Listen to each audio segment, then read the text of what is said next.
On the blast in Bowling Green, what gives? BG police saying a local resident was responsible. The explosion, the byproduct of his online pyrotechnics class, something he had apparently done before, but on Friday night, things did not go as planned. 13 Action News reporter J.D. Pooley live in Bowling Green tonight with a story new at 6. J.D. Yeah, Lee, a loud explosion in the city here prompted police to eventually call the Toledo Bomb Squad. Take a listen.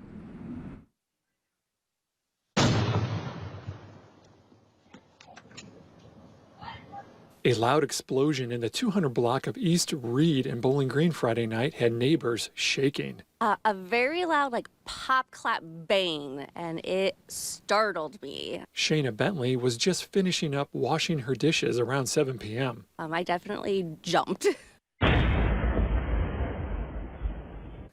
on it and trying to figure out, what the heck was that? Our dispatch center received a call reference a possible explosion in the 200 block of Leroy, or that was where the call was from. It was a little after 7 p.m. on Friday evening, so officers responded out to that location. Didn't initially locate anything. On Saturday morning, police obtained security footage from a local resident whose house along Leroy faces a back alley where the explosion came from. Police were able to ID the back driveway. Remnants of a possible explosion in the alley off the 200 block of East Reed. Police made contact with another witness who told them someone they knew had been setting off homemade fireworks on Friday night. And that one of them had malfunctioned, and that's likely the source of the explosion that we were referring to. Police interviewed a resident in the 200 block of Reed Street where they believed the explosion came from. He has an affinity and an interest in mixing different chemicals and powders and stuff like that to make homemade explosive/fireworks.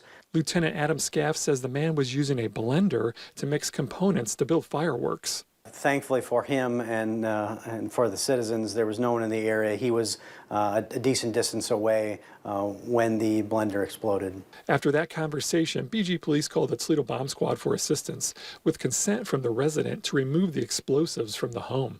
At that time, we also checked to ensure that, there wasn't something more nefarious, like things being added to the explosives. And they took some unexploded devices out to an outdoor range and were able to dispose of them at that time properly.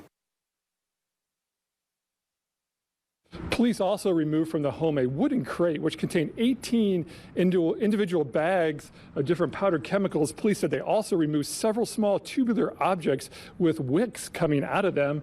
The owner stated they were fireworks, basically M80s, that he made with the same compound he was mixing when the blender exploded Friday night. Lieutenant Scaff says this is still under investigation and will be referred to the Wood County Prosecutor's Office. Lee?